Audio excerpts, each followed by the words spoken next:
Now, I don't know about you guys, but when I woke up in a fog after a long night of New Year's celebrations and looked at the boxing schedule to see Raheem fighting on ESPN, I thought maybe I'd left my 2004 calendar up a little bit too long.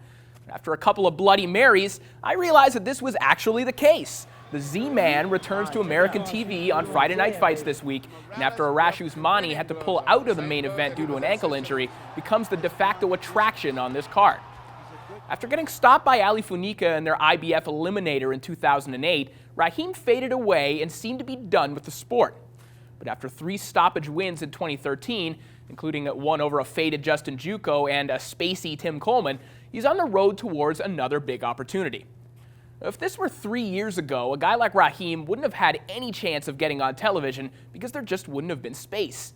But now, with NBC Sports and Fox Sports 1 shows added to the weekly docket, recognizable names like Zahir's, Luis Colazo's, or Paul Spatafora's have value to promoters and networks. But before we can talk about Raheem's future, though, we'll have to find out what he has left. And his opponent, Bayan Jargal, should be a pretty good barometer.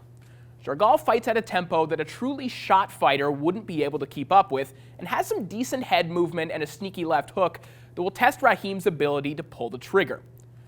With Usmani out, his scheduled opponent, Juan Antonio Rodriguez, will now face late replacement Yenifel Vicente. Vicente has been on ESPN a couple of times now in a spirited effort against Chris Avalos and a thrilling 4-round TKO over Jorge Diaz last June. He's an all-action brawler who gets hit hard and swings for the fences in return, just as his cornerman Mickey Ward would do himself. Now, the problem is that he's moving up 2 weight classes to 130 to face Rodriguez. That might not be too much of an issue considering he cut 12 pounds the week of the Diaz fight, but certainly he'll be giving up some natural size. Rodriguez is a bit awkward. He likes to fight in close and sling punches like a bigger version of Giovanni Segura. He too gets hit hard and often and throws bombs in response. On paper, it looks like they'll have the same battle plan, but Rodriguez just might have the heavier artillery. Finally, ESPN has decided it will also jam Latif Coyote's fight with Jonte Willis onto the telecast as well, which would probably give you an indication of how long they think that this fight will last. Let's hope that they'll at least have a minute to spare to show Willis coming through the curtain, because he has one of the best ring entrances in all of boxing. That's all for this week's fight preview. Enjoy the action, and may 2014 bring plenty more of it to the squared circle.